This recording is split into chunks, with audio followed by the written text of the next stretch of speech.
So hello guys, welcome back to Algots. We are back with another exciting problem from HackerRank.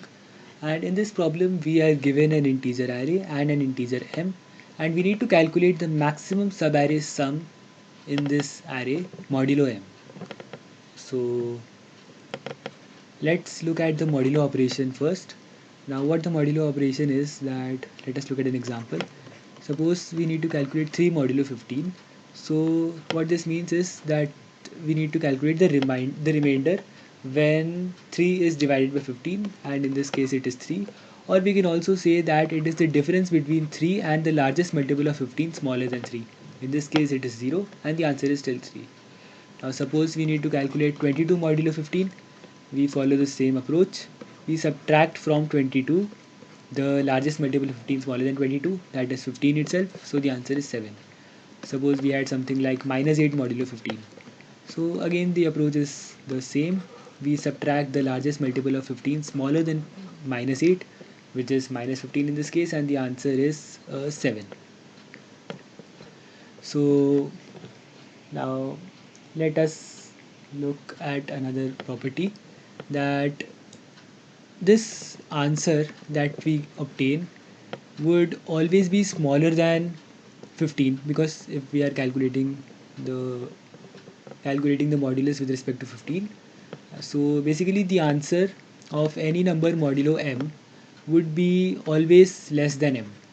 And the way we have defined modulo operation, it is the difference of a number and another number that cannot be larger than it. So it would always be a non-negative number. It can be 0 if the number is divisible by m. So the range of of our answer lies between 0 and m minus 1.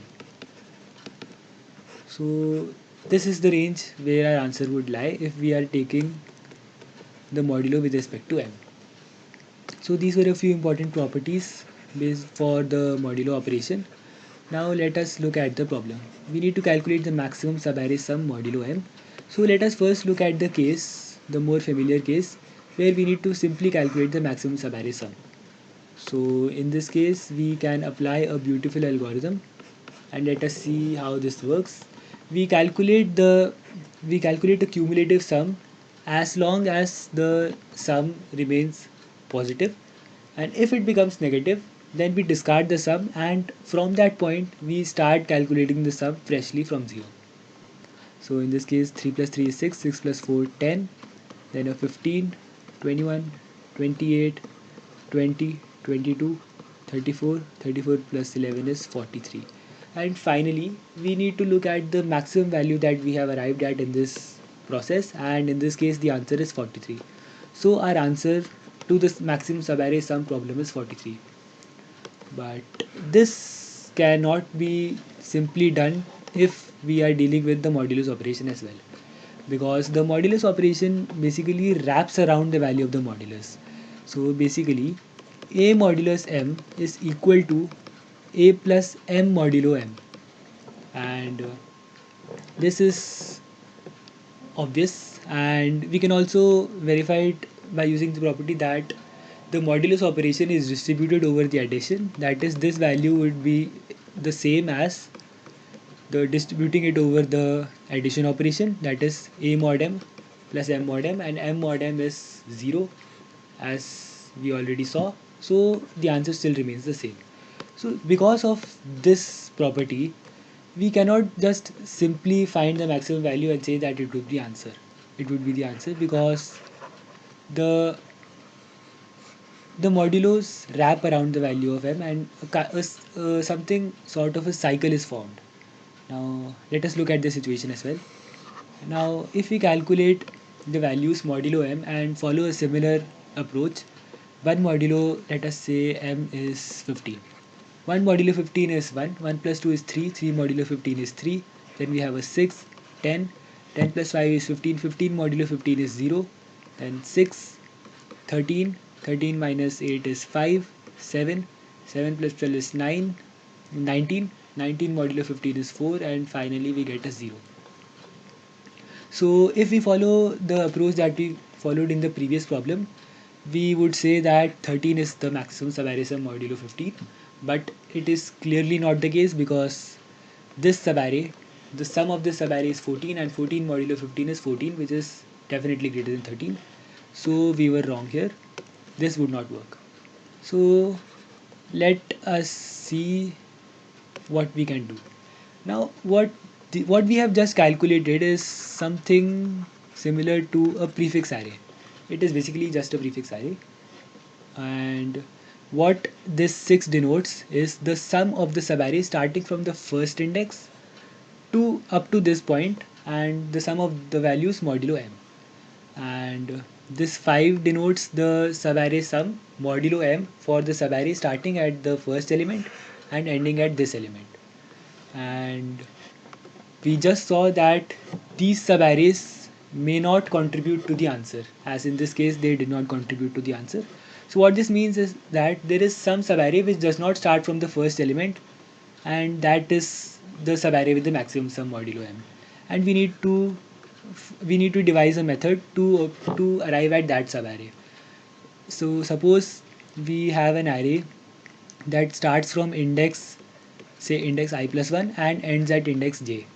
So to calculate the subarray sum modulo m for this array, we know that this sum, this subarray sum modulo m is nothing but the difference between this sum and this sum. So if we subtract this sum from this sum, we would get our answer. So basically it is nothing but the prefix sum of j minus the prefix sum of I. This would give the value of this, the value of this. So now this p of I can be larger than p of j, but for our answer, the way we define the modulo operation, the answer would always be positive. So this might yield to a negative result, and we clearly don't want that. So what we can do is that we can add m, and we saw that this does not change the answer. So basically we simply add m just to make sure that the answer is positive. If the answer was initially positive, still this wouldn't affect the answer as we previously saw, and if it is negative, it would make it a positive value. So now we need to find the maximum subarray sum. So let us let us find the maximum sum for maximum subarray sum ending at every index, and the maximum of all those values would be the maximum value, and that would be the answer. So we need to maximize this value, pj minus pi plus m modulus m. So the first thing that comes to our mind is to calculate the subarray sums for every possible subarray and then find the maximum value.